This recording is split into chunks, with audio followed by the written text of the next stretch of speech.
இப்போ particle size analysis வந்து mechanical analysis இதுக்கு பேர் மெக்கானிக்கல் அனாலிசிஸ். ஏன்னா தனித்தனியாக பண்ணுறோமா, ஒரு ஒரு பார்ட்டிகலாக பிரித்து பிரித்து பார்க்குறோம். அதனால இதுக்கு பேர் மெக்கானிக்கல் அனாலிசிஸ். இது ஃபஸ்ட்டே இந்த பேர் பார்த்தாச்சு. இப்போ இந்த கர்வ் வந்து நம்ம ட்ரா பண்ணுற கர்வ் பேர் என்னென்னா பார்ட்டிகல் சைஸ் டிஸ்ட்ரிபியூஷன் கர்வ். ஏன்னா சைஸ் தான், பார்ட்டிகல் சைஸை தான் இங்கே வந்து நம்ம எக்ஸ் ஆக்சிஸில் மென்ஷன் பண்ணியிருக்கோம். பார்ட்டிகல் சைஸ் எப்படி வேரி ஆகிட்டு இருக்கு அப்படின்னு நம்ம கிராஃபில் கண்டுபிடிக்கிறதுனால இதுக்கு பேரே, இந்த கர்வுக்கு பேர் என்னென்னா பார்ட்டிகல் சைஸ் டிஸ்ட்ரிபியூஷன் கர்வ். எப்படி டிஸ்ட்ரிபியூட் ஆகிருக்கு, அது எப்படி ஃபார்ம் ஆகிருக்குன்னா, இதுக்கு எஸ் கர்வ்னு இன்னொரு பேர் இருக்குது. பார்க்க எஸ் மாதிரி இருக்குமா அது எல்லாமே, அதனால் எஸ் கர்வ்னு பேர் இருக்குது. இல்லாட்டினா பிஎஸ்டி கர்வ், அதாவது particle size distribution curve or gradation curve ஒரு பேர் இருக்குது. எல்லாமே ஒரே பேர் தான், 4 பேர் இருக்குது. 4மே ஒரே ஆள் தான். பார்ட்டிகல் டிஸ்ட்ரிபியூஷனுக்கு பேர் தான் கிரேடிங். என்ன கிரேடில் வந்து ப்ரெசென்ட் ஆகிருக்கு அப்படின்னு பார்க்குறது, அதுக்கு பேர் தான் கிரேடிங். ரெண்டுக்குமே யூஸ் பண்ணிக்கலாம். ஃபைன் கிரெயினாக இருந்தாலும் சரி, கோர்ஸ் கிரெயினாக இருந்தாலும் சரி, அந்த அனாலிசிஸ் மெக்கானிக்கல் அனாலிசிஸ் பண்ணி நம்ம வந்து கர்வ் வந்து பிளாட் பண்ணி என்ன சைஸ் ரேஞ்ச் நமக்கு இருக்குன்னு கண்டுபிடிச்சிக்கலாம். More suitable for coarse grain soil, fine grain soil depends mainly on consistency limit. ஆனால் இந்த பார்ட்டிகல் சைஸ் அனாலிசிஸ் வந்து மெக்கானிக்கல் அனாலிசிஸ் மோஸ்ட்லி எதுக்கு சூட்டபுளாக இருக்குன்னா கோர்ஸ் கிரெயினுக்கு தான் சூட்டபுளாக இருக்கும். ஆனால் ரெண்டுக்குமே கண்டுபிடிக்கலாம். ஆனால் சூட்டபுளாக இருக்குன்னு ஒன்று இருக்குல்ல, அதுக்கு வந்து கோர்ஸ் கிரெயினுக்கு தான் சூட்டபுளாக இருக்கும். ஏன்னா ஃபைன் கிரெயின் வந்து கன்சிஸ்டன்சி லிமிட்டை வச்சு தான் நம்மளால் கண்டுபிடிக்க முடியும். அதில் போய் நம்ம இந்த ஃப்ளோ ஆகிறதுக்கு எவ்வளோ டைம் ஆகுது அந்த மாதிரிலாம் வரிசையாக பார்ப்போம். அது பேர்லாம் மறந்து போச்சு, நான் படிக்கும்போது ஞாபகம் வரும். இந்த த்ரெட்டு வந்து ஃபார்ம் ஆகிறதுக்கு வந்து எத்தனை கண்டென்ட், வாட்டர் கண்டென்ட் எவ்வளோ தேவைப்படுதுன்னு கண்டுபிடிப்போம். அதெல்லாம் வந்து கன்சிஸ்டன்சி லிமிட்டில் தெரியும். அதனால் இங்கே வந்து மெயினாக நம்ம பார்ட்டிகல் சைஸு வந்து படிக்கும்போது, மெக்கானிக்கல் அனாலிசிஸ் பண்ணும்போது மெயினான ஆள் யாருன்னா கோர்ஸ் கிரெயின் தான் மெயினான ஆள். ஏன்னா நம்ம இப்போ படிக்கிறதே கோர்ஸ் கிரெயின் தான். ஃபைன் கிரெயினுக்கு இன்னும் நடத்தவே இல்லை, பின்னாடி தான் நடத்தியிருக்காங்க. அதனால் நம்ம கையில் இருக்கிறது கோர்ஸ் கிரெயின். இப்போ என்ன பண்ணுறோம்னா பிளாட் பண்ணுறோம். ஒரு சைடு பார்ட்டிகளோட சைஸு, இன்னொரு சைடு பர்சன்டேஜ் ஃபைனர், அதாவது இந்த வேல்யூவோட எவ்வளோ ஃபைனாக இருக்குன்னு கண்டுபிடிக்கிற ஒரு வேல்யூ. இது வந்து நார்மல் ஸ்கேலில் இருக்கும். ஆனால் இங்கே நமக்கு வந்து 0.1 மைக்ரான்லேருந்து நமக்கு வந்து எத்தனை, அதிகபட்சம் 300 எம்எம்மா பார்த்தோமே. ஆமாம், போல்டர்லாம் வந்து அதிகபட்சம் 300 எம்எம் வரைக்கும் இருக்க வாய்ப்பு இருக்குது. இப்போ மைக்ரான்லேருந்து இவ்வளோ பெரிய எம்எம் வரைக்கும் நம்மளால் பிளாட் பண்ண முடியுமா அப்படின்னு கேட்டால், அது வந்து நம்ம கிராஃபில் இப்போ பிளாட் பண்ணுறது பாசிபிள் கிடையாது. அதனால தான் எல்லாம் லாக் ஸ்கேலில் மாற்றியாச்சு. லாகில் பிளாட் பண்ணிட்டோம்னா கரெக்டாக இருக்கும். அப்போ ஒரு சைடு நார்மல் ஸ்கேலு, இன்னொரு சைடு லாகு. அப்போ அதனால தான் இதுக்கு பேர் செமி லாக். 2 பக்கத்து லாகாக இருந்துச்சுன்னா வெறும் லாக் பிளாட் அப்படின்னு வாங்க. இதுக்கு பேர் 2 சைடும் லாகாக இருந்துச்சுன்னா லாக் பிளாட்டு. ஒரு சைடு தான் இருக்கிறதுனால செமி லாக் பிளாட்டுன்னு பேர் வச்சாச்சு.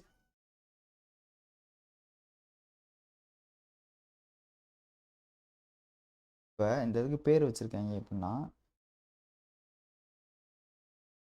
இதான் 1, இந்த 1வது மட்டும் வரையாது.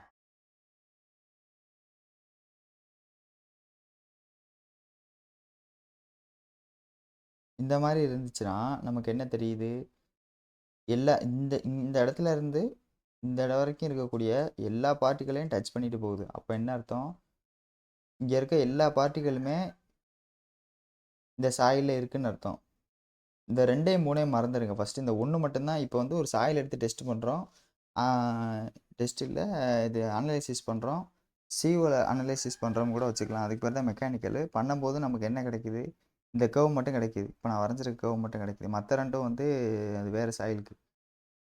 அப்போ நமக்கு என்ன தெரியுதுன்னா, இந்த ரேஞ்சிலேருந்து இந்த ரேஞ்ச் வரைக்கும் இருக்கக்கூடிய பார்ட்டிகல் சைஸ் எல்லாமே நம்ம எடுத்த சாயிலில் ப்ரெசென்ட் ஆகிருக்குன்னா என்ன அர்த்தம், அப்போ வெல் கிரேடடாக இருக்குன்னு அர்த்தம். வெல் கிரேடட்னா எல்லா ரேஞ்ச் ஆஃப் பார்ட்டிகளும் இருக்குது. அதான் வெல் கிரேடட். எல்லா ரேஞ்சுமே இருந்தால் வெல் கிரேடர். ரெண்டாவதுன்னா கேப் கிரேடர், ஸ்கிப் கிரேடர் இல்லைன்னா ஸ்டெப் கிரேடர். அப்படின்னா என்னன்னா, ஒரு ஸ்டெப்பு மட்டும் ஃபார்ம் ஆகும் இந்த இடத்துல. அதாவது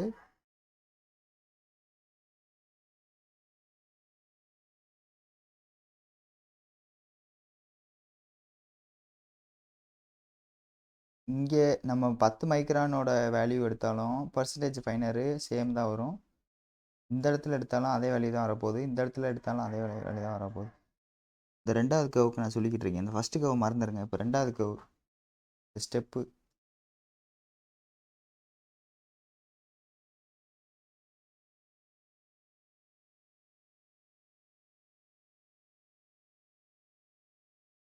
இப்ப என்னன்னா, இந்த மாரி ஒரு ஸ்டெப் ஃபார்ம் ஆயிருச்சு. ஸ்டெப் ஃபார்ம் ஆயிருச்சுன்னா என்ன? இந்த இடத்துல வேற வேற இடத்துல எடுக்கும்போதும் சேம் வேல்யூ தான் கிடைக்க போகுது. இந்த ஒய் ஆக்சிஸ்ல இதே வேல்யூ தான் கிடைக்கும்.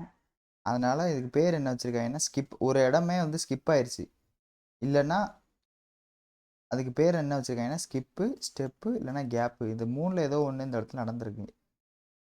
இதுக்கு முன்னாடி இருக்க கர்வ் வந்து அழகா எப்படி வளைஞ்சிருக்கா? அப்போ வந்து எல்லா வேல்யூமே நமக்கு வந்து இங்க கிடைக்கும். ஆனா, இப்படி ஸ்டெப் மாரி இப்படி விழுந்துருச்சுன்னா, எந்த இடத்துல வேல்யூ எடுத்தாலும் சேம் வேல்யூ தான் ஒய் ஆக்சிஸ்ல கிடைக்கும். அதனால இதுக்கு பேரு ஒரு கேப்பு, இல்ல ஸ்கிப்பு, இல்லன்னா ஸ்டெப்பு அப்படின்னு பேர் வச்சிருக்காங்க. அப்ப நம்ம ஒரு மெக்கானிக்கல் அனாலிசிஸ் பண்ணும்போது இந்த 2வது கர்வ் கிடைச்சுச்சுன்னா, அந்த சாயில் என்ன கிரேடுன்னு கேட்டாங்கன்னா, கேப் கிரேடட் சாயில். இல்லன்னா ஸ்கிப் கிரேடட் அப்படின்னு சொல்லலாம். அப்படின்னா என்ன அர்த்தம்னா, குறிப்பிட்ட சைஸ் ஆஃப் பார்ட்டிகிள் வந்து நம்ம இதில பிரசன்ட்டா ஆகல அப்படின்னு அர்த்தம். குறிப்பிட்ட சைஸ் வந்து நம்ம இதில இப்போ வந்து ஒரு 10 மைக்ரான் வந்து நம்ம சாயில்ல இல்ல அப்படின்னு வச்சுக்கலாம். அப்படி இல்லாட்டினா ஆமா. அந்த மாரி தான் சொல்ல முடியும். குறிப்பிட்ட சைஸ் வந்து நம்ம சாயில்ல இல்லாம போயிருச்சு. அப்படி இல்லாம போயிருச்சுன்னா என்ன அர்த்தம்? நமக்கு வந்து கொஞ்சம் வீக் ஆகுறதுக்கு வாய்ப்பு இருக்கு. ஏன்னா, இப்போ வெல் கிரேடடா இருந்துச்சுன்னா என்ன அர்த்தம்? ஸ்ட்ரென்த் அதிகமா இருக்குன்னு அர்த்தம். ஏன்னா, எல்லா சாயில் சைஸுமே பிரசன்ட் ஆயிருந்துச்சுன்னா, அந்த கேப் எதுவுமே இல்லாம நல்லா ஃபில் ஆயிருக்கும். ஆட்டோமேட்டிக்கா அந்த கேப் ஃபில் ஆயிருச்சுன்னா, நமக்கு வந்து ஸ்ட்ரென்த் அதிகமா தான் இருக்கும். சப்போஸ் சில பார்ட்டிகள் வந்து சில சைஸ் வந்து இல்லாம போச்சுன்னா,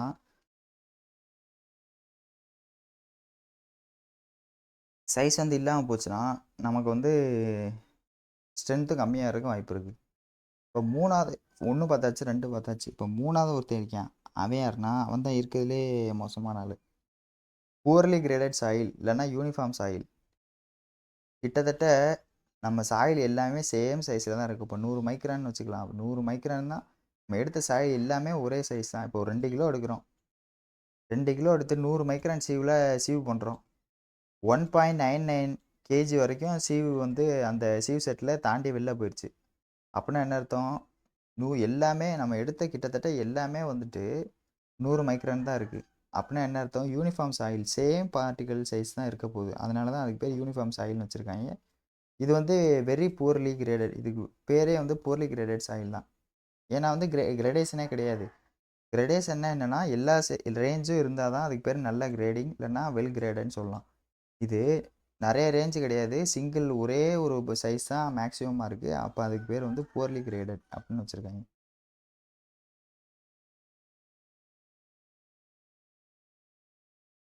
அதே மாரி பார்ட்டிகிள் சைஸ் வந்து நம்ம எழுதும்போது, இன்கிரீசிங் ஆர்டர் இப்படியும் எழுதலாம். இல்ல increasing order left to right, right to left 2 பக்கட்டுமே எழுதலாம்.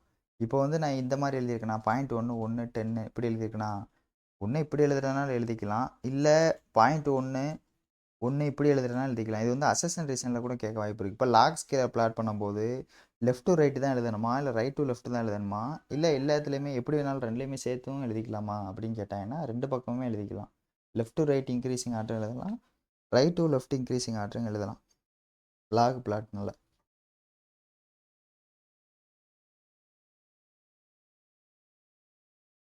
அப்போ இதில் ஞாபகம் வச்சுக்க வேண்டியது என்னன்னா, 3 வேல்யூ இருக்கு. கோர்ஸ் கிரெயினை வந்து அனலைசிஸ் பண்ணும்போது 3 கர்வ் கிடைக்க வாய்ப்பு இருக்கு. ஒண்ணு வெல் கிரேடட், ஒண்ணு வந்து அ ஸ்கிப்பு, ஸ்டெப்பு இல்லன்னா கேப்பு. இன்னொன்னு வந்து யூனிஃபார்ம்லி கிரேடட் இல்லன்னா புவர்லி கிரேடட். இதுதான். இந்த 3 மட்டும் தான் இவ்வளோ நேரம் பார்த்தது.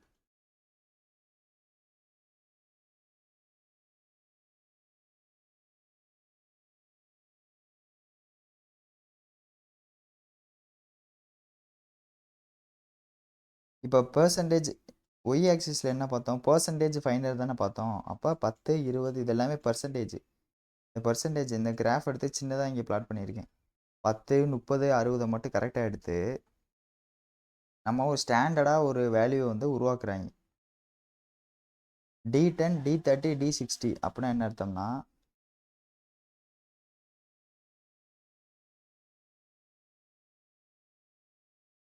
10% of particles are finer than this size. இது ஒரு 10%ல இது ஒரு சைஸ்ல மீட் ஆகுதா? இது வந்து ஒரு 1.5 மைக்ரான் இல்லன்னா ஒரு 2 மைக்ரான் வச்சுக்கலாம். மீட் ஆகுற பாயிண்ட் வந்து 2 மைக்ரான் வச்சுக்கலாம். அப்ப 1 கிலோ நான் சாயில் எடுக்கிறேன்னா, அந்த 1 கிலோல வெறும் 10% தான் வந்து இந்த 2 மைக்ரான தாண்டி போகுது. அதுதான் வந்து percentage of particle are finer than this size. இது வந்து கரெக்ட்டா மீட் ஆகுற பாயிண்ட் 2 மைக்ரானு அப்படின்னு நான் வச்சுக்கிறேன். அப்ப 10%ஓட சைஸ் யாரு? 2 மைக்ரான் சைஸு. நான் எடுக்கிற சாயில் இந்த எடுத்த சாயில் 1 கேஜி நான் சாயில் எடுத்தேன்னா, அதில வெறும் 10% மட்டும் இந்த 2 மைக்ரான் சீவ கிராஸ் பண்ணி வெளியில போகுது. மத்த எல்லாமே என்னன்னா, மேல ரீட்டெயின் ஆயிரும். அந்த சீவ் செட்லயே மேல ரீட்டெயின் ஆயிரும். ஏன்னா, அத விட பெருசா இருக்கு. அதே மாரி தான் D30யும். D30 நான் எடுக்கும்போது இங்க வேற சைஸ் நமக்கு கிடைக்குது. என்ன சைஸு? 30% இருக்கும்போது இது ஒரு 1 எம்எம்ன்னு வச்சுக்கலாம். 1 எம்எம் சீவ நான் சீவ் பண்ணேன்னா 30% வந்து நம்ம சீவ் செட்ல தாண்டி வெளில போயிரும். மத்த 70% ரீட்டெயின் ஆயிரும். அதே மாரி D60 வேல்யூ வந்து 10 எம்எம். அத நம்ம எடுத்தோம்னா 60% வந்து சீவ்லேருந்து தாண்டி போயிரும். மிச்சம் 40% உள்ள இருக்கும். இப்ப இது எதுக்காண்டினா, ஒரு ஸ்டாண்டர்ட் கேஸ்க்காண்டி. இப்ப D60 நம்ம சொல்லிட்டோம்னு வச்சுக்குவோம். D60 இருக்குன்னு நம்ம தெரிஞ்சு போச்சுன்னா என்ன அர்த்தம்? இப்ப 10 எம்எம் கரெக்ட்டா 10 எம்எம் தான் வந்து D60 வேல்யூன்னு தெரிஞ்சு போச்சுன்னா, நம்மளோட சாயிலோட மேஜர் பார்ட்டிகிள் வந்து இந்த D60 அளவுக்கு தான் இருக்கு. அப்படின்னு நம்ம வந்து ஃபைண்ட் பண்ணிக்கலாம். அப்படி இல்லாட்டினா, D10ஓட வேல்யூ வந்து 2 மைக்ரான்னு வச்சுக்கலாம். அப்போ வந்து நம்ம எப்படி சொல்லிக்கலாம்? ஃபைன் கிரெயின் வந்து நம்ம சாயில கம்மியா இருக்கு அப்படின்னு நம்ம சொல்லிக்கலாம். ஏன்னா, இப்ப 2 மைக்ரான் தான் வந்துட்டு 10% இருக்கு அப்படின்னா, வெறும் 10%ன்றது நமக்கு பெரிய இது எஃபெக்ட் ஏற்படுத்த போறது கிடையாது. அதனால நம்ம என்ன சொல்லிடலாம்னா, இந்த 2 மைக்ரான்றது வெறும் 10% தான் இருக்கு நம்ம சாயில்ல அப்படின்றத சொல்லலாம். அதனால ஒரு ஸ்டாண்டர்ட் கேஸுக்காண்டி இந்த 3 நம்பரையும் உருவாக்கியிருக்காங்க. D10, D30, D60. ஆனா என்னன்னா particles are finer than this size அவ்வளோதான். இதுக்கு என்ன பண்ணியிருக்காங்கன்னா, எக்ஸ்பிரஸ் பண்ணுறதுக்கு ஒரு பேரு. D10 தான் வந்து எஃபெக்டிவ் சைஸு இல்லன்னா எஃபெக்டிவ் டயான்னு சொல்றாங்க.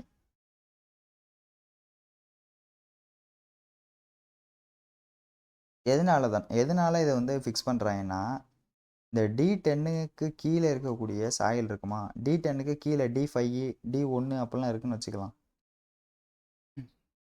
இந்த D10 வந்து இருக்கிறதுலயே ஸ்மாலஸ்ட் பார்ட்டிகிள்.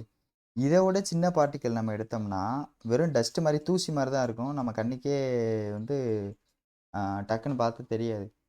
அந்த தூசி மாரி இருக்க சாயில் வந்து, அந்த சாயிலோட ப்ராப்பர்ட்டிய நம்ம பார்த்து, பெருசா எதுவும் நம்ம கிடைக்க போறதில்ல. ஏன்னா, அவன் என்ன சொல்றான்னா, ஒரிஜினல் கண்டிஷன் எப்படி இருக்கு? சாயிலோட ஒரிஜினல் கண்டிஷன் எப்படி இருக்குன்னு, இந்த D10க்கு கீழ இருக்க பார்ட்டிகிள் ரிஃப்ளெக்ட் பண்றதுக்கு வாய்ப்பு கிடையாது. ஏன்னா, அது வந்து தூசி மாரி வந்து பறந்து காத்துலயே பறந்து போயிரும். அதனால D10க்கு கீழ இருக்கக்கூடிய சாயல நம்ம வந்து பார்த்து ஒரு பிரயோஜனமும் இல்ல. அது வந்து நம்மளோட கண்டிஷன ரிஃப்ளெக்ட் பண்ணாது. D10க்கு கீழ ஆள் இருக்காங்களா இல்லையான்னு பார்த்தா போதும். எவ்வளோ இருக்காய்ங்க அப்படின்றதெல்லாம் நம்ம கண்டுபிடிக்கணும்னு அவசியம் இல்ல.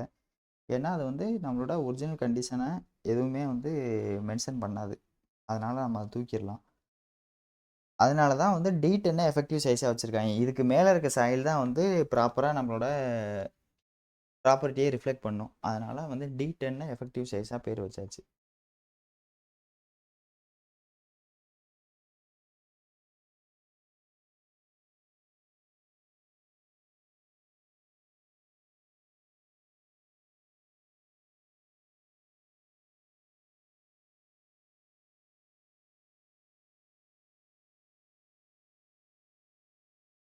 அடுத்து 2 கோஎஃபிஷியன்ட் இருக்கு.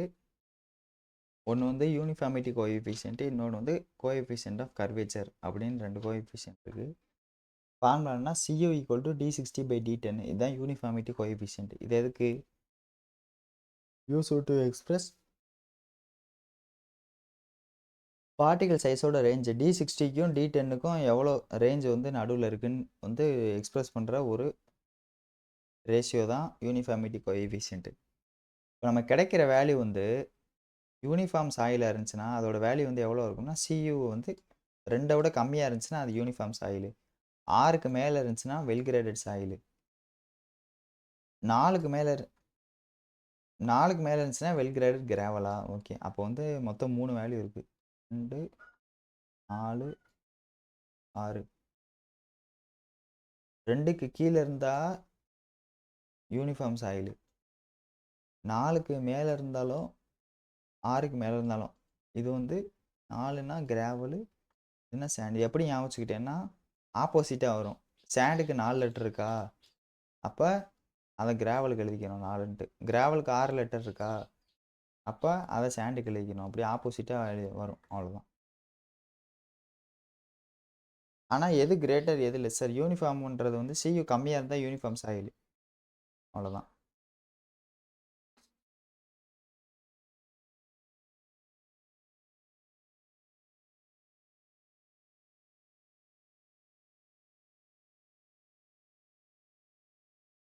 இது யூனிஃபார்மிட்டி கோஎஃபிஷியன்ட். அடுத்து கோஎஃபிஷியன்ட் ஆஃப் கர்வேச்சர் இருக்குது. அதுக்கும் இதே மாதிரி ஒரு ஃபார்முலா இருக்குது.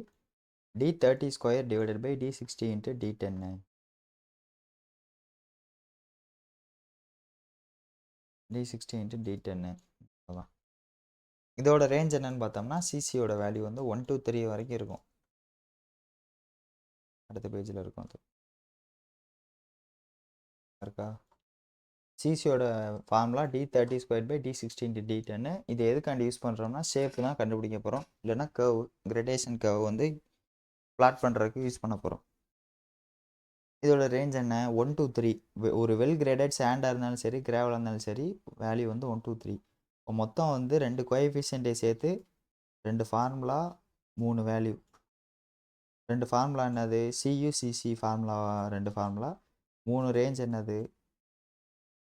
அங்கேயே 3 பார்த்தோம், அப்போ மொத்தம் 4. அங்கே ஒரு 3 வேல்யூ, இங்கே ஒரு வேல்யூ. ஒரு வேல்யூ யாருன்னா 1 to 3 well graded sand and gravel. இதுதான் வந்து கோஎஃபிஷியன்ட் ஆஃப் கர்வேச்சர். ரெண்டுலேருந்து கண்டிப்பாக கொஸ்டின் கேட்பாங்க. ப்ராப்ளம் வந்து சால்வ் பண்ணுற மாதிரி ஈஸியாக டக்குன்னு கேட்டு விட்ருவேன். இப்போ ஏன் வந்து நம்ம செமிலாக் பிளாட்டை சூஸ் பண்ணோம் அப்படின்ற அதோட அட்வான்டேஜ் என்ன அப்படின்றத பார்க்கலாம். The soils having same CU will represent same PHT curve in the semi-log plot.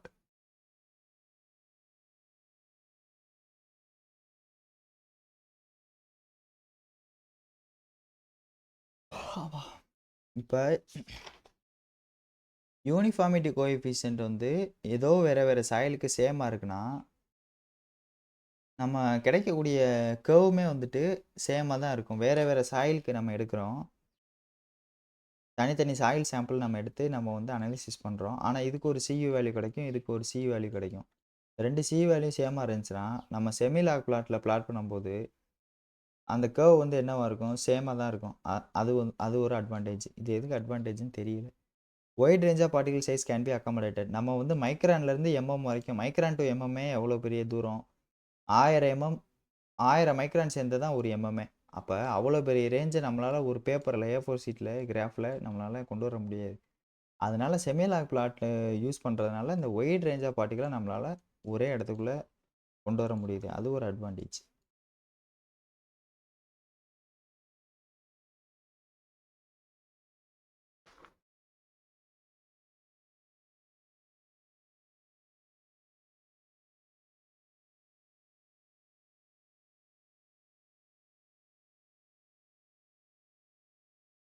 இப்போ 3 வேல்யூ கொடுத்தாச்சு, 2 வேல்யூ கேட்டிருக்காங்க. நமக்கு ஃபார்முலா தெரிஞ்சது தான். D60 பை D10க்கு வந்து ஒரு formula, D30 square by D60 into D10.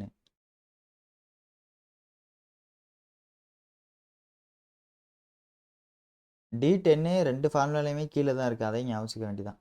First ஃபார்முலாவில் D60 மேலே இருக்குது, D10 கீழே இருக்குது. ரெண்டாவது ஃபார்முலாவில் D60 இன்ட்டு D10 ரெண்டுமே கீழே வந்துடுது. ஃபஸ்ட்டு ஃபார்முலா இருக்க 2 வேல்யூயும் ரெண்டாவது ஃபார்முலாவில் கீழே வந்துடும், அதை ஞாபகம் வச்சுக்கோங்க. மேலே எக்ஸ்ட்ரா என்ன இருக்குது? ரெண்டாவது ஃபார்முலா D30 ஸ்கொயர்டு. அதை பிளாட் பண்ணோம்னா அந்த 2 வேல்யூயும் கிடச்சி போயிடும். இப்போ மாற்றி கேட்பாங்க, என்னத்தையாவது கொடுத்துட்டு இன்னொன்று கேட்க வேண்டியது, இதுதான் வேலையே. இப்போ சிஇஓட ஃபார்முலா தெரியும், அதை வச்சு இந்த D30 பை D10ஓட ரேஷியோ என்னன்னு நம்மளால் கண்டுபிடிக்க முடியும். இது பெருசாக இது இருக்காது, அப்படியே அப்ளை பண்ணுறது தான். இதுவும் அதே மாதிரி தான். இந்த 2 ஃபார்முலா அப்ளை பண்ணி கண்டுபிடிச்சிக்கலாம்.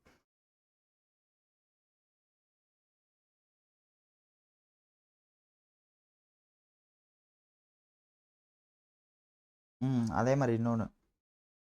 இப்ப 2 வேற ரேஞ்ச் ஆஃப் பார்ட்டிகளோட சியூ நம்ம கையில இருக்கு. ஆனா 2க்குமே சேமா இருக்கு. சியூ வந்து சேமா இருக்கு அப்படின்னா, யூனிஃபார்மிட்டி கோஎஃபிஷியன்ட் சேமா இருக்கிறதுனால, நமக்கு வந்து D10 ஈக்குவலா தான் இருக்கும் அப்படின்னு நம்ம அஸ்யூம் பண்ணிக்கிறக்கூடாது. யூனிஃபார்மிட்டி கோஎஃபிஷியன்ட் ஈக்குவலா இருந்துச்சுன்னா, D10 சேமா இருக்கணும்னு அவசியம் கிடையாது. மேபி இருக்கிறதுனா இருக்கலாம். ஆனா கண்டிப்பா இருக்கணும்னு அவசியம் இல்ல. அதனால என்ன பண்றோம், யூனிஃபார்மிட்டி கோஎஃபிஷியன்ட் வந்து தனியா இருக்கும். D10 வந்து அதுக்கும் வந்து ரிலேஷன் கிடையாது. டைரக்ட் ரிலேஷன் கிடையாது. இது ஈக்குவலா இருந்தா இது ஈக்குவலா இருக்கும் அப்படின்ற அவசியம் கிடையாது. அதான் எழுதியிருக்கேன்.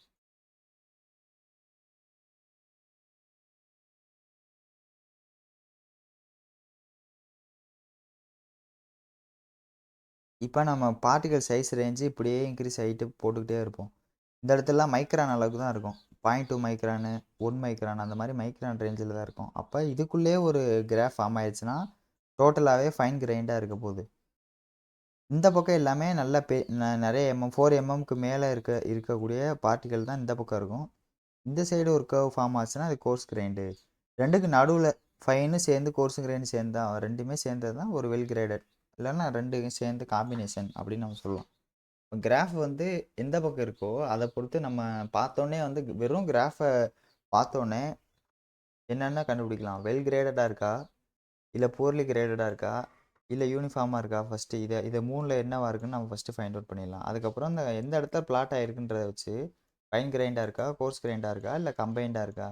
இதையும் நம்மளால கண்டுபிடிக்க முடியும். அதனால இதுவும் ஒரு அட்வான்டேஜ். கிராஃப்ல வந்து இதுவும் ஒரு அட்வான்டேஜ். நம்ம வந்து டேபிள் காலத்த போய் ரெஃபர் பண்ண தேவையில்ல. டைரக்ட்டா வந்து கிராஃப பார்த்தோனே சொல்லிடலாம்.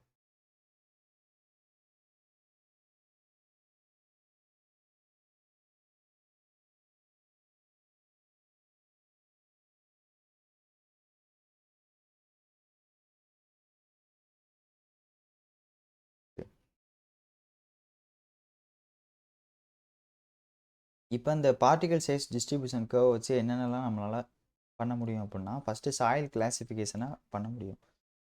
எந்த ரேஞ்சுல எவ்வளோ சாயில் பிரசன்ட் ஆயிருக்கு? இந்த சைஸ் ரேஞ்சுக்குள்ள எவ்வளோ சாயில் பிரசன்ட் ஆயிருக்கு? அப்ப இது எந்த மாரி பிரிக்கலாம்? சாயில் கிளாசிஃபிகேஷன் தான் இப்ப அடுத்து பார்க்க போறோம்.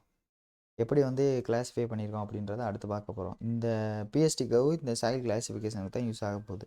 அதுக்கப்புறம் நம்ம இன்ஜினியரிங் ப்ராப்பர்ட்டி எல்லாமே கண்டுபிடிப்போம். Soil permeability, shear strength, compressibility இது எல்லாமே கண்டுபிடிச்சுக்கலாம். எப்படி கண்டுபிடிக்கலாம்னா, இப்ப நம்மளோட வெல் கிரேடட் சாயில் நமக்கு கிடைச்சிருச்சு அப்புட்ன்னா, வெல் கிரேடட் சாயிலுக்கு என்னவா இருக்கும்? எல்லா கிரேடிங்குமே எல்லா சைஸுமே அவைலபிளா இருக்குன்னு அர்த்தம். எல்லா சைஸுமே அவைலபிளா இருந்துச்சுன்னா, கேப்பே உள்ள இருக்காது. கேப் உள்ள இருக்காதுன்னா, அதாவது வாய்ட்ஸே இருக்காது. வாய்ட்ஸ் இல்லன்னா கம்மியா இருக்குன்னு சொல்லலாம். வாய்ட்ஸ் கம்மியா இருந்துச்சுன்னா, பெர்மியபிலிட்டி கண்டிப்பா கம்மியா தான் இருக்கும். ஏன்னா, வாய்ட்ஸே இல்லாம டிராவல் பண்ண முடியாது பெர்மியபிலிட்டி. அப்போ ஒரு வெல் கிரேடட் சாயிலுக்கு பெர்மியபிலிட்டி கம்மியா இருக்கும். ஷியர் ஸ்ட்ரென்த் ஒரு வெல் கிரேடட் சாயில்ல வந்து கேப்பே இல்லாம இருக்கும். அப்ப ஷியர் ஸ்ட்ரென்த் கண்டிப்பா அதிகமா தான் இருக்கும். இப்ப கம்ப்ரசிபிலிட்டி ஒரு யூனிஃபார்ம் சாயிலா இருக்கு. யூனிஃபார்ம் சாயில்னா எல்லாமே ஒரே ரேஞ்சில இருக்கு. ஒரே சைஸ்ல இருந்துச்சுன்னா, போரோசிட்டி அதிகமா இருக்கும். அப்ப ஈஸியா சாயில வந்து கம்ப்ரஸ் பண்ணிடலாம். அப்ப கம்ப்ரசிபிலிட்டி அதிகமா இருக்கு. இப்ப வழக்கம் போல தான். நம்ம இன்ஜினியரிங் ப்ராப்பர்ட்டிய டைரக்ட்டா கண்டுபிடிக்கவே இல்ல. வெறும் இண்டெக்ஸ் ப்ராப்பர்ட்டிய மட்டும் தான் கண்டுபிடிச்சோம். இது இண்டெக்ஸ் ப்ராப்பர்ட்டின்னு வச்சுக்கிறோம். இந்த இண்டெக்ஸ் ப்ராப்பர்ட்டிய கண்டுபிடிச்சு, இன்ஜினியரிங் ப்ராப்பர்ட்டியோட ஒரு குவாலிட்டேட்டிவ் ஐடியாவ புடிச்சாச்சு. அதிகமா இருக்குமா? கம்மியா இருக்குமா? அப்படின்றத கண்டுபிடிச்சிட்டோம். டைரக்ட்டா ஷியர் ஸ்ட்ரென்த் வேல்யூ நம்மளால கண்டுபிடிக்க முடியாது. எவ்வளோ தாங்கும்ன்றத சொல்ல முடியாது. அத சொல்லணும்னா மறுபடியும் நம்ம இன்ஜினியரிங் ப்ராப்பர்ட்டிக்கு போயி ஷியர் ஸ்ட்ரென்த்த கண்டுபிடிக்கணும். ஆனா நம்ம என்ன சொல்லலாம்? வெல் கிரேடடா இருந்துச்சுன்னா, அதிகமா இருக்கு, கம்மியா இருக்குன்றத நம்மளால சொல்ல முடியும். அது பேர் தான் குவாலிட்டேட்டிவ் ஐடியா. அதனால தான் இண்டெக்ஸ் ப்ராப்பர்ட்டி படிக்கிறோம். இதுக்கு பதிலா இன்ஜினியரிங் ப்ராப்பர்ட்டீஸ்க்கு பதிலா. இப்ப சாயில் கிளாசிஃபிகேஷன நம்மளால பண்ண முடியும்னு படிச்சாச்சா ஃபர்ஸ்ட் பாயிண்ட். அப்ப எப்படி சாயில கிளாசிஃபை பண்ணலாம் அப்டின்னா, இது எதுக்காண்டி முதல்ல கிளாசிஃபை பண்ணணும் அப்டின்னா, ஒரு ஜியோ டெக்னிக்கல் இன்ஜினியருக்கு வந்து இது வந்து ஒரு கம்யூனிகேஷன் லாங்குவேஜ்.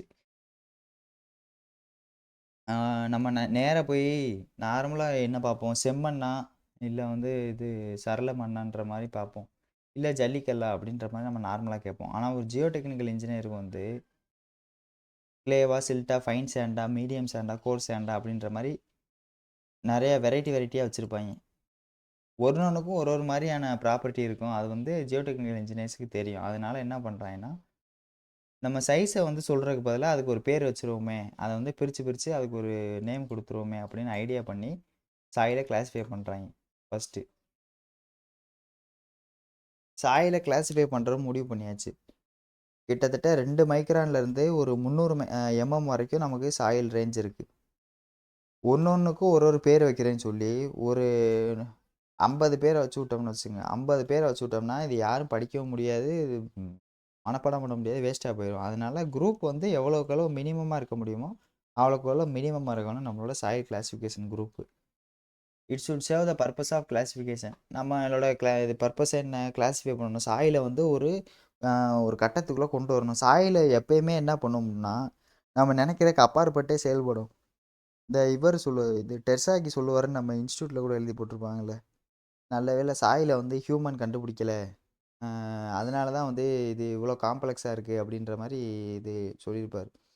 அது மாரி வந்து சாயில் வந்து ஒரு மிகவும் காம்ப்ளெக்ஸான ஒரு மெட்டீரியல். அதனால வந்துட்டு பல பஞ்சாயத்து அதில இருக்கிறதுக்கான வாய்ப்பு இருக்கா? தண்ணி இருந்தா ஒரு மாரி செயல்படும். தண்ணி இல்லன்னா ஒரு மாரி செயல்படும். அப்புறம் சம்மந்தமில்லாம பெர்மியபிலிட்டின்னு ஒண்ணு வரும். அதனால இவ்வளோ பஞ்சாயத்து உள்ள இருக்கிறதுனால நம்ம வந்து ஒரு கட்டத்துக்குள்ள அடக்கவே முடியாது. ஆனா சாயில கிளாஸிஃபை பண்ணணும். வேற வழியே இல்ல அப்படின்ட்டு இவங்கலாம் ஒரு கிளாஸிஃபை பண்ணியிருக்காங்க. சாயில வந்து கிளாஸிஃபை பண்றது நமக்கு தான் தெரியும். ஆனா சாயலுக்கு தெரியாதுல்ல. நான் லிவிங் பீயிங்ன்னு சொல்றேன். அதுக்கு தெரியாதுல்ல. அதனால வந்துட்டு நமக்கு புரிஞ்ச மாரி அத பிரிச்சு படிச்சு வச்சுக்கிறோம். அவ்வளோதான். It should be easy to understand. படிச்சா புரியணும். அவ்வளோதான். இப்ப நமக்கு வந்து ஜியோ டெக்னிக்கல் இன்ஜினியர்னு பேர் வச்சுட்டாய்ங்க. அதனால நம்ம வைக்கிற பேர்லாம் யாருக்கும் தெரியக்கூடாது. யாருமே படிக்கக்கூடாது அப்படின்னு முடிவு பண்ணி நம்ம இஷ்டத்துக்கு பேர் வைக்கக்கூடாது. நம்ம இஷ்டத்துக்கு சைஸ் ரேஞ்ச் பிரிக்கக்கூடாது. புரியிற மாரி வைக்கணும்.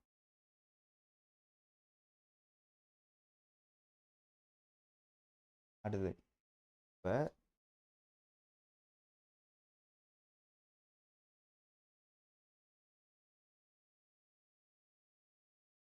சாயிலோட ஆரிஜின்லேருந்து 2ஆ பிரிக்கலாம். ஆர்கானிக் சாயில், இன்ஆர்கானிக் சாயில்னு 2 சாயிலா பிரிக்கலாம். இப்ப எதனால இந்த ஒரு ஃபர்ஸ்ட்டு எடுத்தோனே டைரக்ட்டா எதுக்கு இந்த பிரிவை பிரிக்கிறாங்கன்னா, ஆர்கானிக் சாயில வந்து நம்ம எதுக்குமே யூஸ் பண்ண போறது கிடையாது. ஆர்கானிக் சாயில வந்து கன்ஸ்ட்ரக்ஷன் பண்ண மாட்டோம். ஒண்ணும் பண்ண மாட்டோம். எதுக்குமே யூஸ் பண்ண முடியாது. அதனால இத ஃபர்ஸ்ட்டு எடுத்தோனே இந்த கிளாசிஃபிகேஷனே பண்ண தேவையில்லன்னு பிரிச்சு தூக்கி போடுறதுக்கு தான் இந்த இந்த ஒரு கிளாசிஃபிகேஷன். ஃபர்ஸ்ட்டு எடுத்தோனே அதான். ஆர்கானிக் சாய் ஆர்கானிக் சாயிலா இருந்துச்சுன்னா யூஸ் பண்ண முடியாது. நம்ம கன்ஸ்ட்ரக்ஷன் பர்பஸ்க்கு கீழ வந்து யூஸ் பண்ண முடியாது. அதனால இத தூக்கி போட்டுறலாம். பீட்டு, குமுலஸ், மக்கு இது எல்லாமே வந்து ஆர்கானிக் சாயிலு யூஸ் பண்ண முடியாது. இன்ஆர்கானிக் சாயில்னா இதுதான் நம்ம ஜென்ரலா பார்க்கக்கூடிய கோர்ஸ் கிரைண்டா, ஃபைன் கிரைண்டுன்னு பார்க்குறது. கோர்ஸ் கிரைண்ட் என்ன? Sand, gravel, fine grained, silt, clay. அப்ப இன்ஆர்கானிக் சாயிலா இருந்தா தான் நம்மளால வந்துட்டு கிளாஸிஃபை பண்ண முடியும். ஆர்கானிக் சாயில் பண்ணி பிரயோஜனம் இல்ல. ஏன்னா நம்ம யூஸ் பண்ண போறதில்ல. அதனால தூக்கி போட்டாச்சு அத.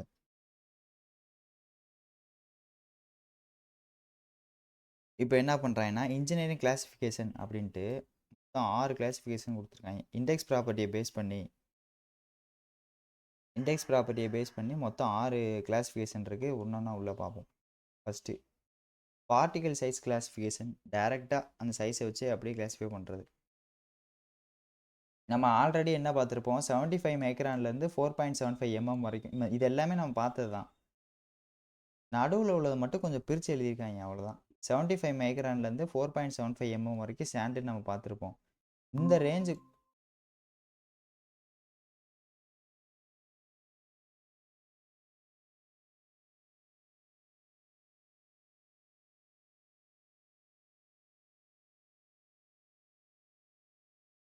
75 மைக்ரான்லேருந்து 4.75 வரைக்கும் சாண்டு நம்ம ஏற்கனவே பார்த்துருப்போம். இந்த ரேஞ்சுக்குள்ள 3ஆ பிரிச்சிருக்காய்ங்க. 75 மைக்ரான்லேருந்து 4.75. இத டைரக்ட்டா ஒரே ரேஞ்சா வைக்காம 3ஆ பிரிச்சிருக்காய்ங்க. Fine sand, medium sand, coarse sand. 75லேருந்து 425 வரைக்கும், 425லேருந்து 2 வரைக்கும், 2 எம்எம்லேருந்து 4.75 வரைக்கும்.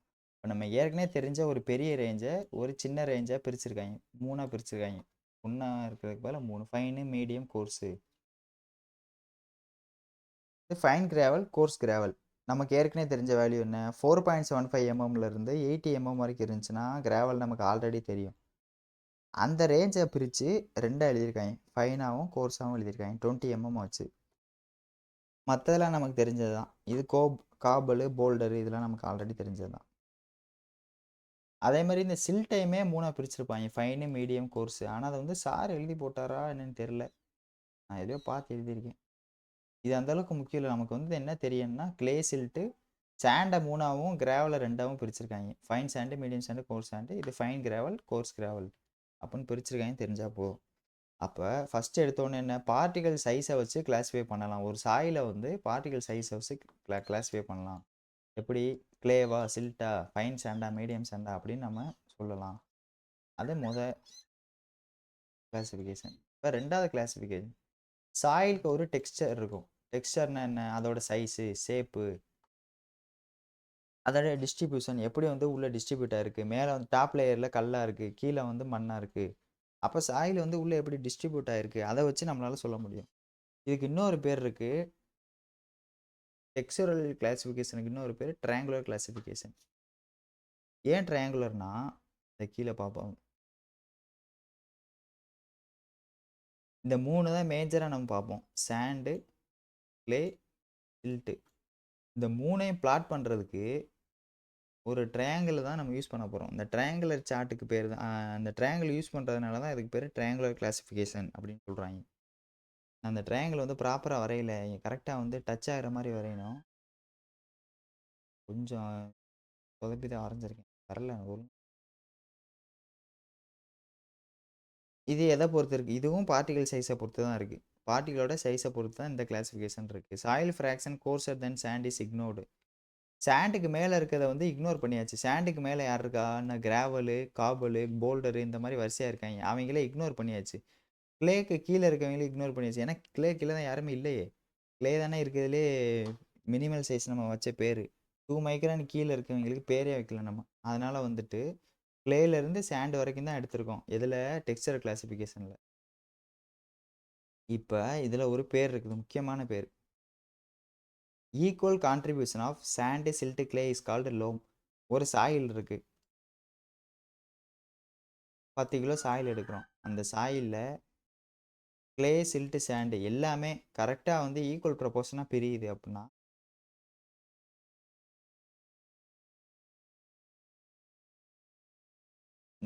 33% 33% 33% இல்லன்னா 33.3 33 இப்படி வச்சுக்கலாம்.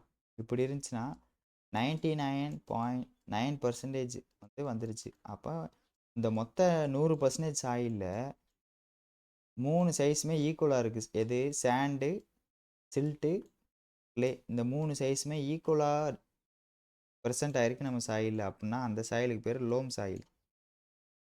லோமின்னா என்னன்னா 3மே பிரசன்ட் ஆயிருக்கு. ஆனா வேற வேற பெர்சன்டேஜ்ல பிரசன்ட் ஆயிருக்கு அப்டின்னா. இப்ப இது வந்து ஈக்குவல் ப்ரொபோர்ஷன்ல பிரிஞ்சிருக்கா? ஈக்குவல்ல பிரிஞ்சா லோமு. ஈக்குவலா பிரியாம ஒண்ணுல 20 இருக்கு. இன்னொன்னுல 60 இருக்கு. இன்னொன்னுல 40 இருக்கு. இன்னும் அப்படி வராதுல்ல. இன்னொன்னுலயும் ஒரு 20 இருக்குன்னு வச்சுக்கலாம். இந்த மாரி வேற வேற ரேஞ்சுல இருக்கு அப்டின்னா, இதுக்கு சாயிலுக்கு பேர் என்ன? லோமி. லோம் வேற, லோமி வேற. லோம்னா ஈக்குவல் ப்ரொபோர்ஷனா இருந்தா லோமு. ஈக்குவல் ப்ரொபோர்ஷனா இல்லாம, ஆனா அந்த 3 மட்டும் தான் இருக்கு. சாண்ட், சில்ட், கிளே மட்டும் தான் இருக்கு. ஆனா ஈக்குவலா இல்ல அப்டின்னா அதுக்கு பேர் லோமி. இது கேட்பாய்ங்க.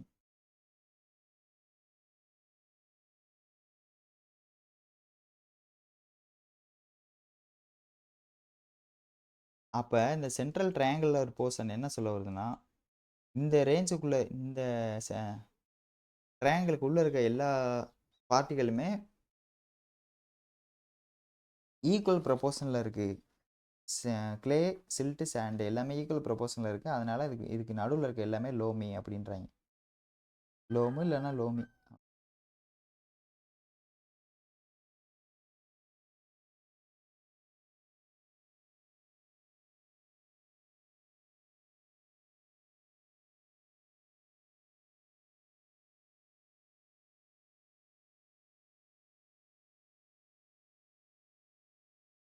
இது ஒண்ணும் இல்ல. பின்னாடி எழுதியிருப்பேன். இப்போ நம்மளோட ட்ரையாங்குலர் சார்ட்ல இருந்து கண்டுபிடிச்சாச்சு. சில்ட் இத்தனை பெர்சன்டேஜ், கிளே இவ்வளவு, சாண்ட் இவ்வளவு கண்டுபிடிச்சாச்சு. இதுக்கு பேர் எப்படி வைக்கணும்னா, இருக்கிறதுலே கம்மியா இருக்க பெர்சன்டேஜ ஃபர்ஸ்ட்டா எழுதிட்டு, இருக்கிறதுலே அதிகமா இருக்க பெர்சன்டேஜ லாஸ்ட்டா எழுதணும். அப்ப எப்படி எழுதணும்? சின்னது, பெருசு, பெருசு அப்படியே போயிட்டே இருக்கணும். அதனால தான் பேர் எப்படி வச்சுருக்காங்கன்னா, இருக்கிறதுலே சின்னதா யார் இருக்கா? 10% அப்போ சாண்டி, கிளேயி, சில்ட்டு. இதே இது நம்ம இந்த ஆர்டர்ல எழுதணும். அசெண்டிங் ஆர்டர்ல, டிசெண்டிங் ஆர்டர்ல எழுதணும்னா, நமக்கு தெரியும் இதுதான் இருக்கிறதுல அதிகமா இருக்குன்ட்டு. அப்போ இதுதான் இருக்கிறதுலே அதிகம். மத்த 2ம் இத விட கம்மியா தான் இருக்கு. கிளே தான் இத விட அதிகம். சாண்ட் வந்து இத விட கம்மியா இருக்கு. அப்ப இது 2ல ஏதாவது ஒரு வேல்யூ ஞாபகம் வச்சுக்கங்க. பெர்சன்டேஜ் இருந்துச்சுன்னா, பெரிய வேல்யூவ கடைசியா போடணும். சின்ன வேல்யூவ முதல்ல போடணும். இன்கிரீசிங் ஆர்டர், டிக்ரீசிங் ஆர்டர இத வச்சு நம்மளே எழுதிக்கலாம். இத படிக்க தேவையில்ல. அதே மாரி தான் இங்கேயும். இப்ப அதிகமா இருக்க வேல்யூவ பின்னாடி போட்டாச்சா? கம்மியா இருக்க வேல்யூவ ஃபர்ஸ்ட்டா போட்டாச்சா? அப்ப silty, sandy, clay. Silty, sandy, clay.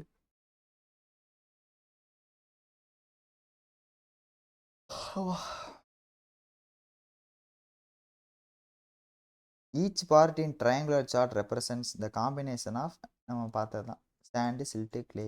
And it's always 100. ஏன் ஆல்வேஸ் 100ஆ இருக்குன்னா, சாண்டுக்கு மேல இருக்க பார்ட்டிகிள் நம்ம எடுக்கவே இல்ல. கிளேக்கு கீழ இருக்க பார்ட்டிகிளே கிடையாது. அப்ப கண்டிப்பா நம்ம எடுத்தோம்னா 100% இதுக்குள்ளயே வந்துரும். அதனால தான் அது வந்து 100%ன்னு எழுதியிருக்கேன். டோட்டல் 100.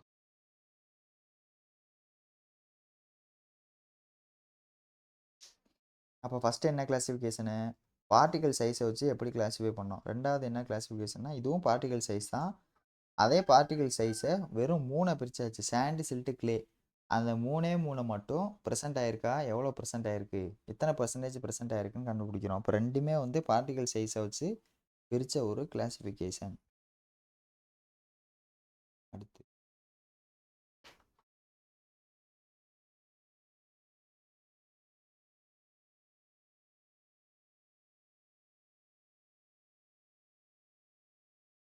ஆஸ்தோ கிளாசிஃபிகேஷன். ஆஸ்தோன்றது வரிசை பேர் இருக்குங்க அதுக்கு. அமெரிக்கன் அசோசியேஷன் தான் இருக்கு. American association of state highways இந்த டிரான்ஸ்போர்ட் அஃபீஷியல்ஸ். இதுக்கு பேர் தான் ஆஸ்தோ. அமெரிக்காக்காரங்க என்ன பண்ணியிருக்காங்கன்னா ஒரு கிளாசிஃபிகேஷன் பண்ணியிருக்காங்க. அமெரிக்காவில் ஒரு ஹைவே ரிசர்ச் போர்டு வச்சுருப்பாங்களா, அவங்க கொடுத்த கிளாசிஃபிகேஷன்.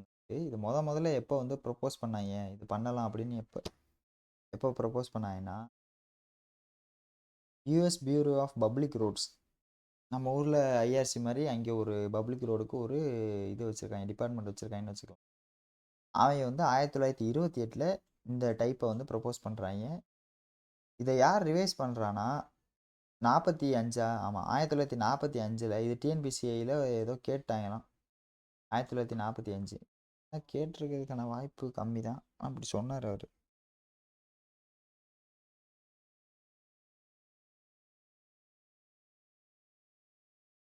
ஆயிரத்தி தொள்ளாயிரத்தி 45 இந்த இவங்க ப்ரொப்போஸ் பண்ண டேர்மை கிளாசிஃபிகேஷனை கொஞ்சம் ரிவைஸ் பண்ணி பப்ளிக் ரோடு அட்மினிஸ்ட்ரேஷன் வந்து ரிவைஸ் பண்ணி ஒரு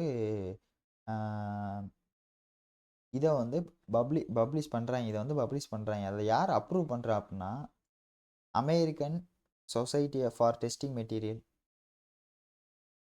இந்த மெட்டீரியல்லாம் டெஸ்ட் பண்ணி அதோட தர சான்றை கொடுக்குற ஒரு ஆள் இருக்காங்க. அவன் தான் ஏஎஸ்டிஎம், American society for testing material. அவங்க வந்து இவங்க பண்ண ரிவிஷனை அப்ரூவ் பண்ணுறாங்க. Revised classification. இப்போ இந்த ரிவைஸ்டு கிளாசிஃபிகேஷனுக்கு பேர் தான் ஆஸ்தோ. அப்போ இதுக்கு பின்னாடி வந்து ஒரு 3 வரலாறு இருக்குது, அதை ஞாபகம் வச்சுக்கணும். ஆஸ்தோ கிளாசிஃபிகேஷன் டைரெக்டாக வந்துச்சா அப்படின்னு கேட்டால் டைரெக்டாக வரலை. முதல்ல யார் இதை ப்ரப்போஸ் பண்ணுறா அப்படின்னா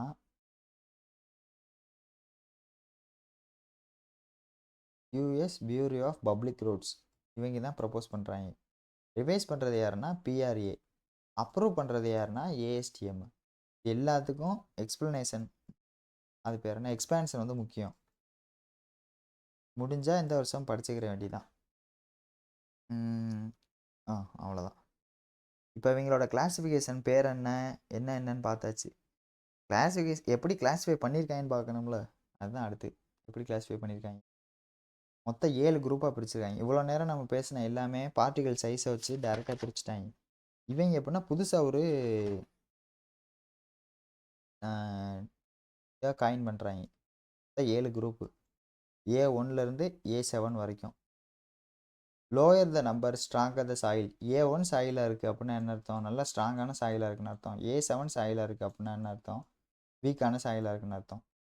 அப்போ பேவ்மெண்ட்டுக்கு எது பெஸ்ட்டு அப்படின்னா இருக்கிறதுலே பெஸ்ட்டான சாயில் என்னது? A1 தான் பெஸ்ட்டு. அப்போ அதுதான் பேவ்மெண்ட்டுக்கு யூஸ் பண்ண முடியும். Classification based on PSD. இவ்வளோ நேரம் பார்த்த எல்லாமே பார்ட்டிகல் சைஸ் டிஸ்ட்ரிபியூஷனோட நம்ம ஸ்டாப் பண்ணிட்டோம். வெறும் பார்ட்டிகல் சைஸ் டிஸ்ட்ரிபியூஷனை வச்சு 2 கிளாசிஃபிகேஷன் படித்தோம். ஆனால் இது என்னென்னா சாயிலோட பிளாஸ்டிக் கேரக்டரிஸ்டிக்ஸையும் சேர்த்து நம்ம பார்க்க போகிறோம். அப்போ இது ரெண்டையுமே இன்வால்வ் பண்ணுற இதுதான் முக்கியமான point. First classification, second classification ரெண்டுமே வெறும் பார்ட்டிகல் சைஸ் டிஸ்ட்ரிபியூஷனை பற்றி பேசுகிறது. மூணாவது வந்து ஆஸ்தோ யாரை பற்றி பேசுகிறேன்? பார்ட்டிகல் சைஸ் டிஸ்ட்ரிபியூஷனை பற்றியும் பேசுகிறேன்.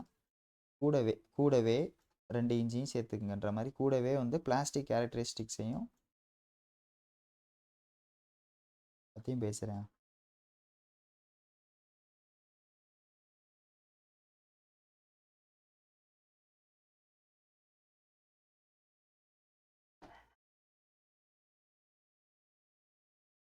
இப்போ இவங்க என்னப்பா சொல்ல வர்றாங்கன்னா, நான் ஒரு ஃபார்முலா கொடுக்குறேன்.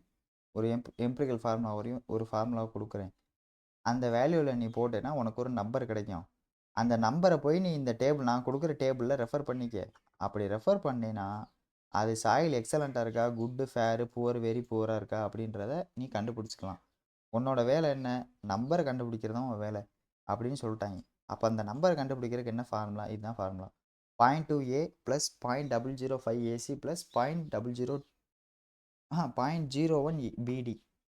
இதுதான் அதோட குரூப் இண்டெக்ஸோட ஃபார்முலா. இப்போ ஏபிசிடி அப்படின்னு வித்தியாசமாக இருக்கா? அப்போ அது எல்லாத்துக்கும் தனித்தனியாக எப்படி கண்டுபிடிக்கிறதுக்கு ஃபார்முலா இருக்குது. எப்படின்னா நம்ம வந்து சாயில் ஆல்ரெடி பிஎஸ்டி அனலைசிஸ் பண்ணி வச்சுருப்போம். பார்ட்டிகல் சைஸ் டிஸ்ட்ரிபியூஷன் பண்ணி வச்சுருப்போம். எத்தனை மைக்ரானுக்கு கீழே எவ்வளோ பர்சன்டேஜ் இருக்குது அப்படின்னு நம்ம ஒய் ஆக்சிஸில் வந்து நம்ம பர்சன்டேஜ் பார்த்துருப்போம். இப்போ 75 மைக்ரானுக்கு கீழே எத்தனை பர்சன்டேஜ் சாயில் ப்ரெசென்ட் ஆகிருக்கோ அந்த வேல்யூவை போட்டுக்கணும். பர்சன்டேஜ் ஃபைனர் தேன் 75 மைக்ரான் அந்த வேல்யூவை போட்டுட்டு மைனஸ் அந்த வேல்யூவிலேருந்து 35 மைனஸ் பண்ணிக்கணும். அதே மாதிரி 75 மைக்ரானில் எவ்வளோ வேல்யூ இருக்கோ அதே வேல்யூ திரும்ப கீழே போட்டுட்டு 15ஓட மைனஸ் பண்ணிக்கணும். 35ஓட மைனஸ் பண்ணால் ஏவோட வேல்யூ, 15ஓட மைனஸ் பண்ணால் பியோட வேல்யூ. என்னத்தை மைனஸ் பண்ணணும்னா பர்சன்டேஜ் ஃபைனர் தேன் 75 மைக்ரான். அந்த கொஸ்டினில் கொடுத்தாங்க. பர்சன்டேஜ் ஃபைனர் தேன் 75 மைக்ரான் வந்து எவ்வளோ பர்சன்டேஜ் இருக்குது? 50% இருக்குது. இது மாதிரி நம்ம கிராஃபில் கண்டுபிடிக்கலாம். அந்த பர்சன்டேஜ் வந்து கிராஃபில் கண்டுபிடிச்சி அந்த வேல்யூவை ஒன்றை வந்து 35ஆல் மைனஸ் பண்ணணும், இன்னொன்று 15ஆல் மைனஸ் பண்ணணும். இப்போ ஏவும் கிடச்சாச்சு, பியும் கிடச்சாச்சு, சிடி 2 பேர் இருக்காங்க. இப்போ அதை எப்படி கண்டுபிடிக்கிறதுனா லிக்விட் லிமிட்லேருந்து 40% மைனஸ் பண்ணால் சி கிடச்சிரும். பிளாஸ்டிசிட்டி இண்டெக்ஸ் இது ரெண்டுமே வந்துட்டு கன்சிஸ்டன்சி லிமிட்டில் படிப்போம். அதனால் ஒன்றும் பிரச்சனை இல்லை. இது பேர் மட்டும் பார்த்துக்கிட்டா போதும். பிளாஸ்டிசிட்டி இண்டெக்ஸ்லேருந்து 10% மைனஸ் பண்ணால் சிடி கிடச்சிரும். அப்போ நமக்கு இதோட ரேஞ்ச் இருக்குது. ஏக்கும் பிக்கும் 40 கீழே தான். இது வந்து கிடைக்கிற வேல்யூ 40 கீழே தான் கிடைக்கும். ஏபி ரெண்டுமே. சிடி ரெண்டுமே வந்து கிடைக்கிற வேல்யூ 20 கீழே தான் கிடைக்கும். அப்படி கிடைக்கலன்னா நம்ம ஏதோ தப்பு பண்ணுறோன்னு அர்த்தம். ஏன்னா மொத்த ரேஞ்சே அவ்வளோதான், வேலிட் ரேஞ்சு. அதுக்கு மேலே போச்சுன்னா ஏதோ நம்ம தப்பாக பண்ணியிருக்கோம். நம்ம அந்த எக்ஸ்பெரிமெண்ட்டை ரிப்பீட் பண்ணணும்னு நினைக்கிறேன். ஆனால் அதை பற்றி அவர் சொல்லலை.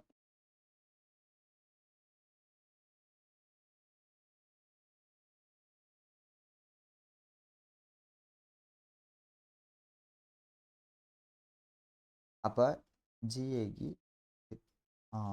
Formula 0.2a plus 0.005 AC plus 0.01 PD. A 75 மைக்ரானில் எவ்வளோ ஃபைனராக இருக்கோ அதிலிருந்து 35 மைனஸ் பண்ணிடணும். 75 மைக்ரானோட எவ்வளோ ஃபைனராக இருக்கோ அதை விட 15 மைனஸ் பண்ணிடணும். சி எப்படி கண்டுபிடிச்சோம்? சி வந்து இது டபிள்யூஎல் என்னது டபிள்யூஎல் மைனஸ் ஐபிஎல். சி வந்து WL minus 40%.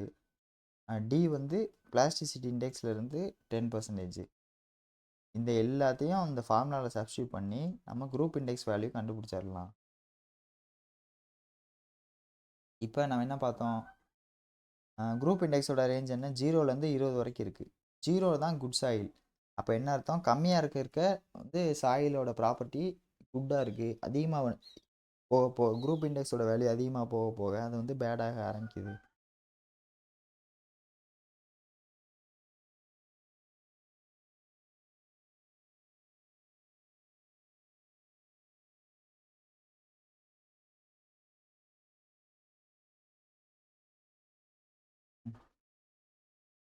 Higher the number poor the soil.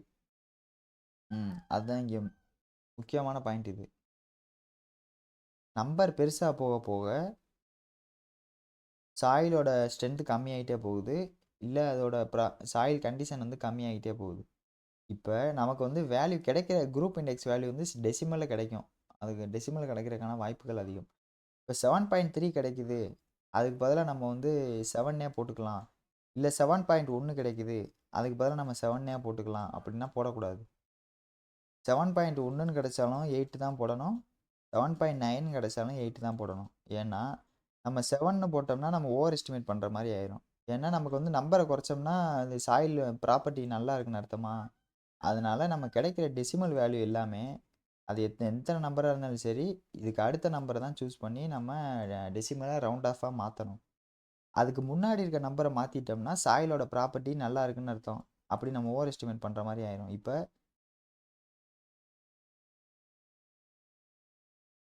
இப்போ 4.5 வருதுன்னு அர்த்தம். இப்போ 4.5 வருதுன்னா இதை வந்து நான் ரவுண்ட் ஆஃப் பண்ணி 5ன்னு மாற்றி அது வந்து பூராக இருக்குன்னு தான் சொல்லணும். நான் 4.5 4ன்னு மாற்றி ஃபேராக இருக்குன்னு சொன்னேன்னா என்ன அர்த்தம், ஓவர் எஸ்டிமேட் மாதிரி ஆகி போயிடும். அதனால தான் நீங்கள் சொல்கிறாங்க டெசிமல் வேல்யூ வந்துச்சுன்னா அதுக்கு அடுத்த நம்பருக்கு போயிருங்க அப்படின்றாங்க. அவ்வளோதான், தான் எழுதி 7.3நாலும் 8 தான், 7.6நாலும் 8 தான். Group index always rounded to the nearest higher whole number. அவ்வளோதான், நியரஸ்ட் ஹையர் ஹோல் நம்பருக்கு போயிடும். ஹையர் ஹோல் நம்பர்னா அடுத்தது தானே பெரிய வேல்யூவாக இருக்கும், அதான் ஹையர். அப்போ இதை மனப்பாடம் பண்ணிக்க வேண்டியதான். 0 0 to 1 2 to 4 5 to 9 10 to 20.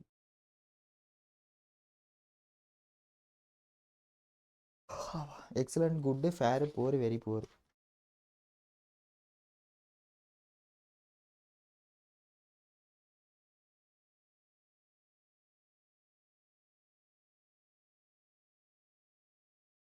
இப்போ எல்லாமே கொடுத்தாச்சுன்னா ஈஸியாக நம்ம குரூப் இண்டெக்ஸ் எவ்வளோன்னு கண்டுபிடிச்சிடலாம். அந்த 4 ஃபார்முலா தெரியும், ஏபி சிடி 4 ஃபார்முலாவையும் அப்ளை பண்ணி ஒரு வேல்யூ கிடைக்கிது. இப்போ 8னா என்ன, 5லேருந்து 9 வரைக்கும் புவர்னு பார்த்தாச்சு. அப்போ 8ன்றது புவர் தான், சாயில் வந்து புவர் சாயில் அப்படின்னு ரிப்போர்ட் பண்ணிட்டு போயிடலாம். திரும்ப அதே தான், எல்லாத்தையும் கொடுத்துட்டு குரூப் இண்டெக்ஸ் கேட்குறேன். வேல்யூ வந்து 9 கிடைக்கிது, 9னாலும் புவர் தான் வரும். 7 மணி ஆச்சு, கிளம்பணும். எத்தனை கிளாசிஃபிகேஷன் இருக்கு?